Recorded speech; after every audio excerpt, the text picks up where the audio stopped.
morning. We've got art by Ethan Walsh up here on the wall. Not,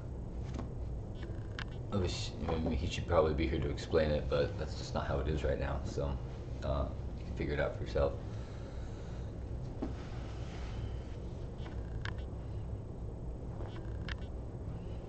Okay, we're gonna breathe. I'm gonna breathe a little bit this morning, and you're welcome to do it with me if you'd like, or you can just watch. When I was waking up, I was thinking about, well, I was thinking about sex. And I wasn't thinking of it, well, all I wanted to say was that it was about the way that,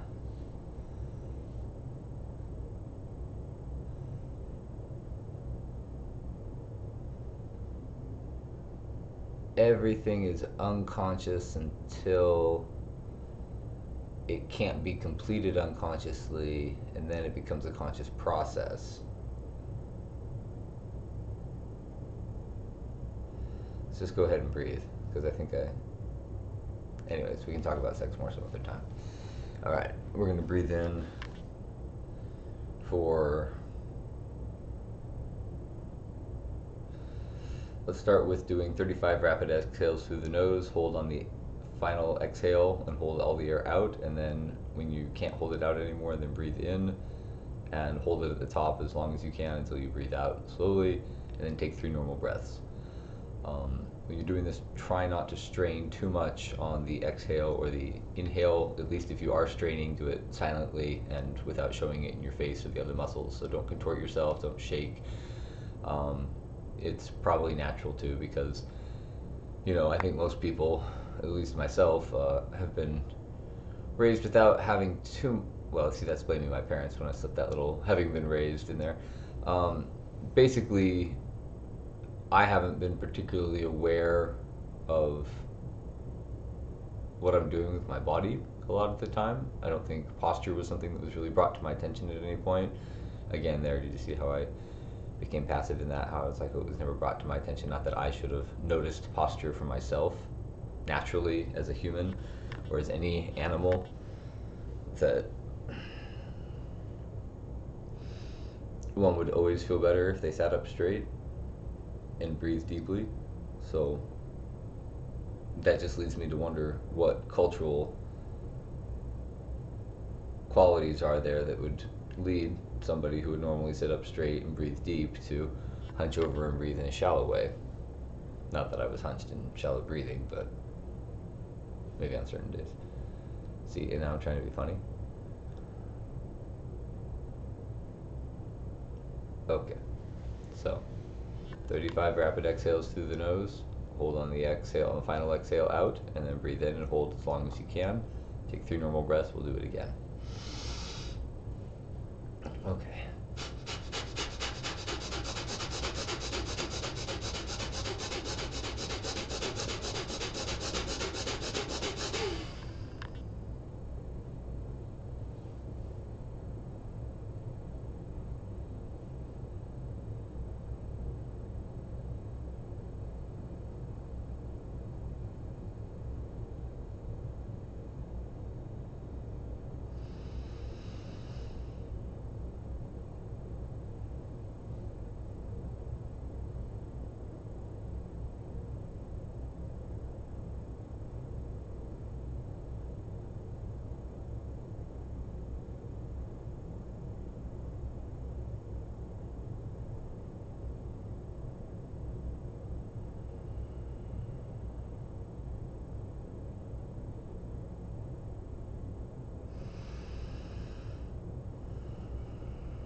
While you're doing this and you're sitting there holding your breath, there's often the question of, should I be thinking about something? Is there like a part of the body I should be focusing my attention on?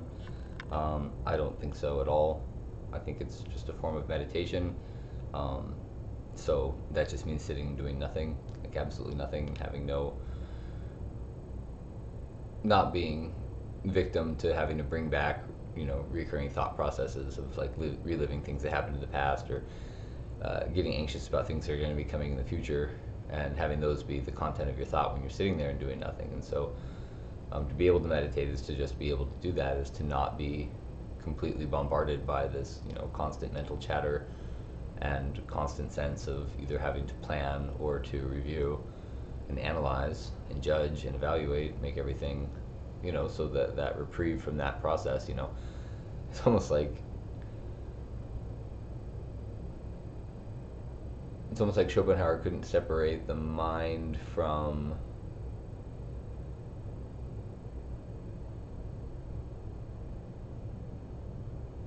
well, no, I'm not going to say anything about what Schopenhauer did or didn't do, because what the hell do I know? I mean, I've read maybe one of his books. I just meant like structurally. It seems that way. Structurally, look, I just slipped that word in when I kind of want to have people accept what I'm saying. But I don't even know what I'm saying because I lost track. Okay, so we're back to breathing, and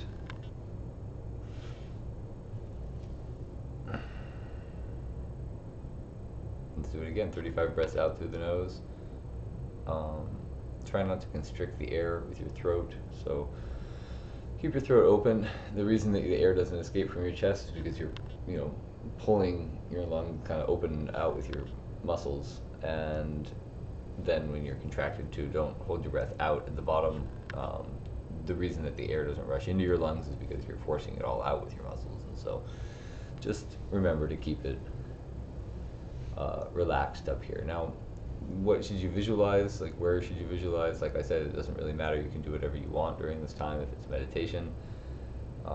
Some people choose to put their consciousness and the sensations of what they have is kind of like in this area, between your eyes, maybe, and other people would focus on like the area, the hara. It's like the seat of, I could talk about this kind of stuff haphazardly from the books that I've read. I don't really think I'm authority on these things, and I don't necessarily subscribe to their metaphysical systems in which these things are, relevant spots. But hey, when you're learning how to do something and you read guidebooks, you tend to just kind of, if it says like, steps 1, 2, 3, 4, 5, and steps 1, 2, 3 are related to like sitting up straight and, relaxing your muscles and breathing deep, and then steps 4 and 5 are like focus your consciousness on the the seat of the key, which is located 2 inches below the navel, directly there, and kind of like maybe kind of above and back beyond, like the place where when you tense, when you're trying not to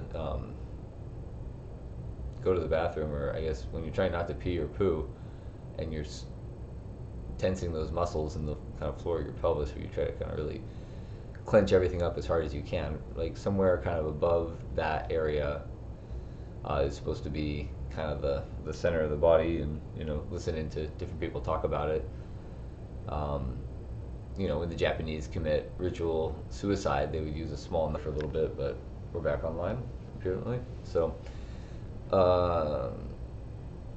yeah, you could stick a knife into that little lower abdominal region, and that it would just let the key out, and that it would just seep out of you, and that would be your life energy seeping out of you, and then you would die. So there was an idea, at least in pranayama yoga, which is the type of, or the element of yoga, or the aspect of yoga, which is, see, now I'm not even getting that right too, because yoga has a very specific history with different branches, and then pranayama has different relationships to those branches. And so I'm sorry that I didn't do my history lesson well enough before I got on here. If I was going to do a video about the history, I probably would have read a lot better, but I did read it, and then I have to say that I don't remember the details right now, and that means that, oh, fuck it, who cares? This is just man's categorical situations for knowledge, and the ability to breathe may or may not be related to that, but in these systems that these people had that have various different historical backgrounds, what you find is that at least in pranayama, was this idea that when you breathe in, you're pulling the prana from kind of the universe into your body, and you're sucking it down, and you have this, your lungs are like these bellows that are kind of pulling in air, or the prana, which is then taken down into your, the lower regions of you. So the prana is associated with the sun, and apana associated with the moon, and that is the lower regions. Prana has an upward moving tendency, and Apana has a lower moving tendency. So you want them to kind of mingle inside of you, and so you basically you imagine that you've like brought in the prana and you're bringing it down lower into your body, and that in that kind of throne or seat area, that when things are open or tense, you can then kind of heat that and cause it to rise back up your spine, um, continually all the way up through the different chakras up to the top of your head, and then finally some sort of intense, well, the blooming of the thousand petal lotus, I believe, some sort of consciousness shift, which people describe as being quite beautiful, you know. So, but I don't think the whole thing's about getting high in that sense. It's just like, that's all I was saying is that's one of the visualizations that you know, I've done at some points, just because it was the one that was offered to me at the time that I was reading the book, and it does have a long-standing history, and I think it is related to well, there's a lot of things I could probably learn from it. So, anyways, but like I said, I'm not a big subscriber of any belief or theological system whatsoever, and so actually, I don't believe any belief is true. And people would say that's a belief, but fuck off. All right.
Okay, again.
And again.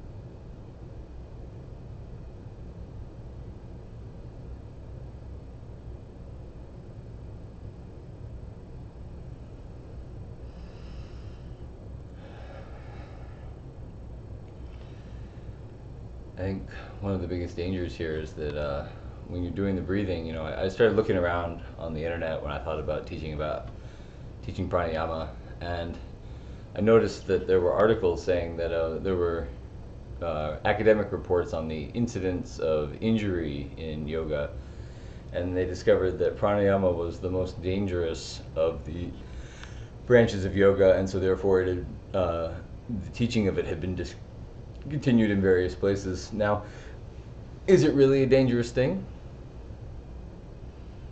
I think it's probably the most dangerous thing for the pharmaceutical company, because the pharmaceutical companies, because if everybody in the world were to take time to breathe and meditate, listen to their bodies, then their awareness of, well, their ability to regulate their mood, their anxiety levels, their heart rate, their ability to fall asleep, their ability to rest, their ability to basically just change their state according to what they need to do and want to do at any time would be there, and therefore they wouldn't be dependent on exterior adjustments like medication. And medication is how those people make money. And they have an entire army of a sales force, medical representatives, who go around and bribe doctors, and doctors are kind of becoming medical representatives in themselves. You hand a guy a knife and you tell him he gets paid every time he cuts someone open. It's like, what do you think the main, what do you think the main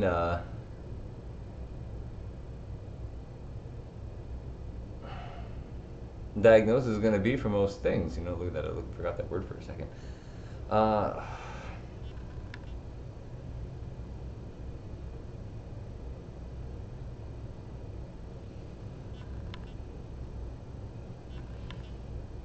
so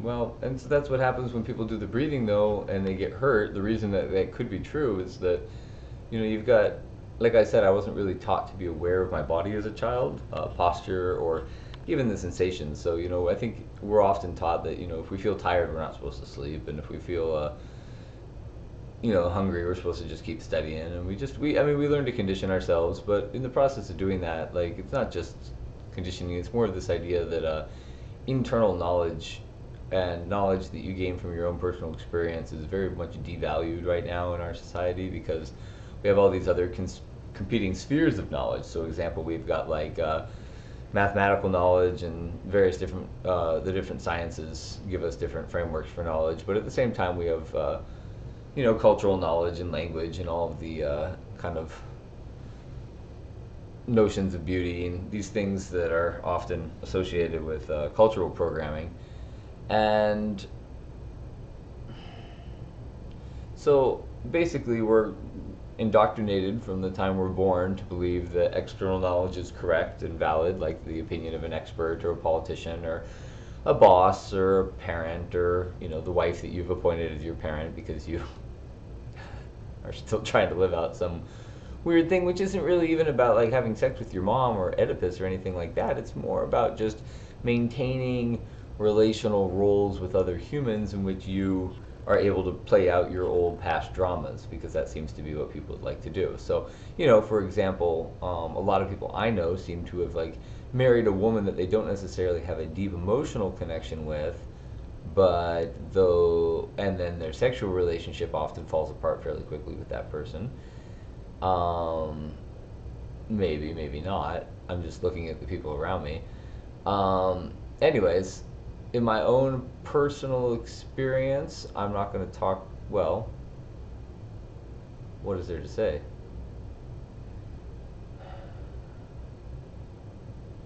Anyways, I think we're supposed to be breathing, and now I'm talking about sex again. It's kind of funny.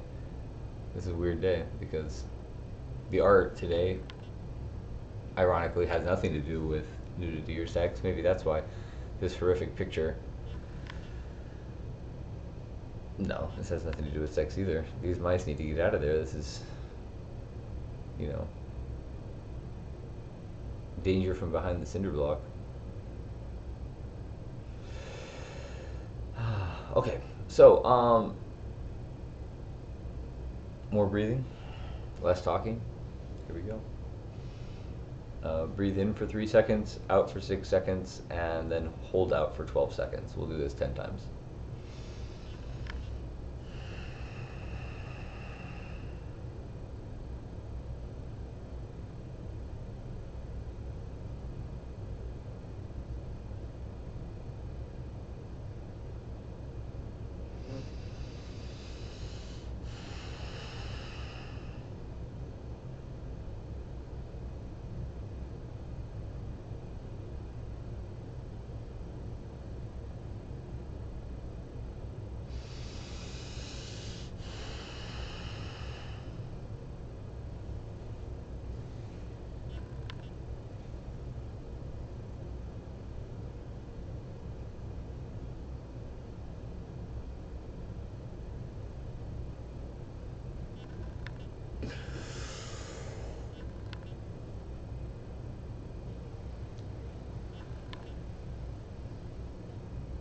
Sorry, I stopped to stretch.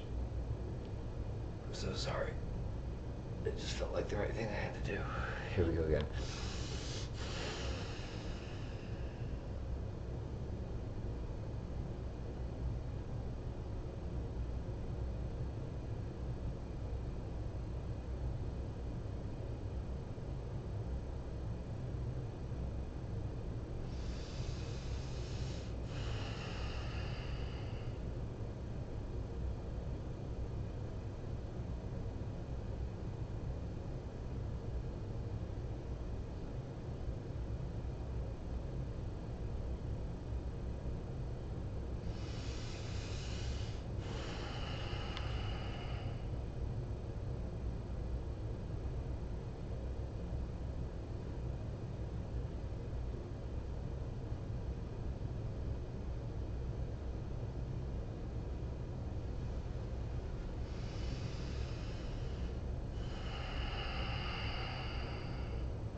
Was I just holding my breath in?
I know we should do some of the 1-4-2 ratio of breathing today. How long have we been streaming? 25 minutes? I should probably do the breathing first and I'll chat afterwards because then I'll actually be chilled out too. And talking will probably be of higher quality. Maybe the talking is unnecessary entirely because the talking should be for one purpose only, which is well, I know that people often say the answer is balance. I don't know where people got that notion. Hopefully, probably some attempt to survive. So we'll just assume that balance maybe is key for survival. Um, balance is often relative, always relative.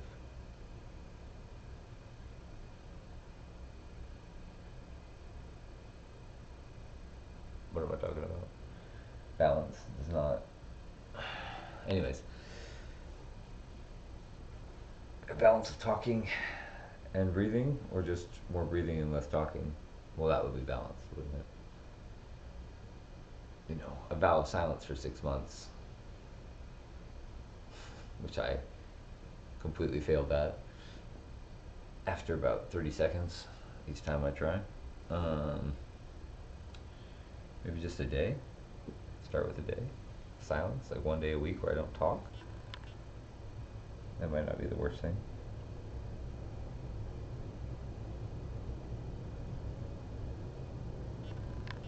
Slivers.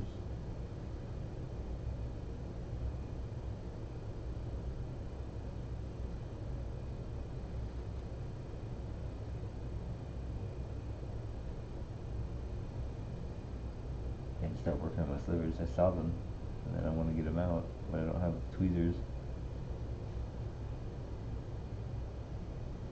I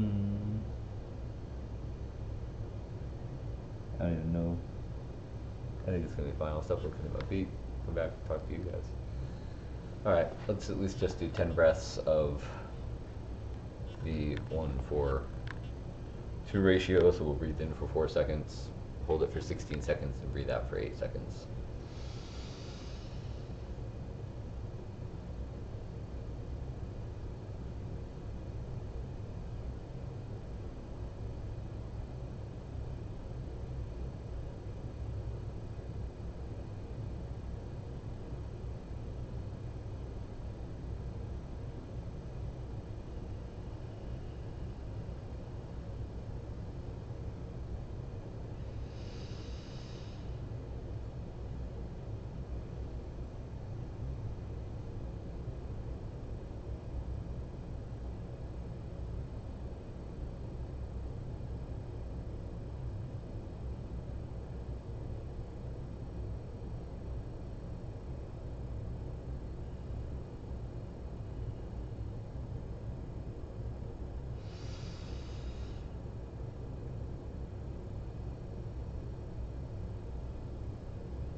not even gonna pretend I know what's going on right now. I've just been breathing. I totally lost track of the count, or whether I'm even inhaling or exhaling.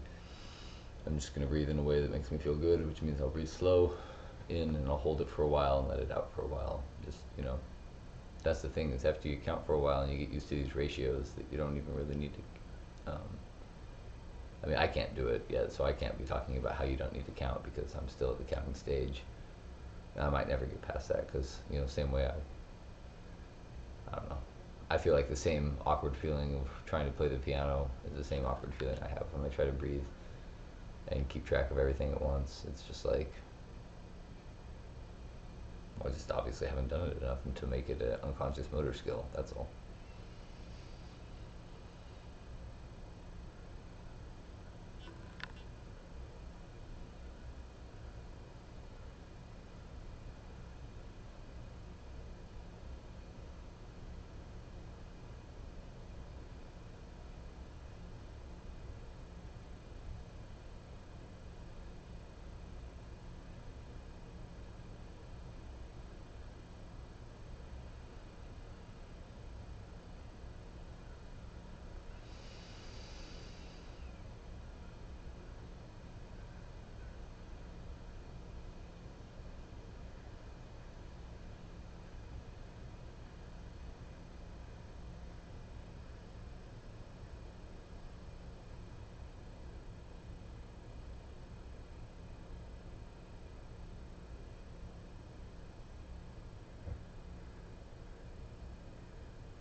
Alright, I should go running.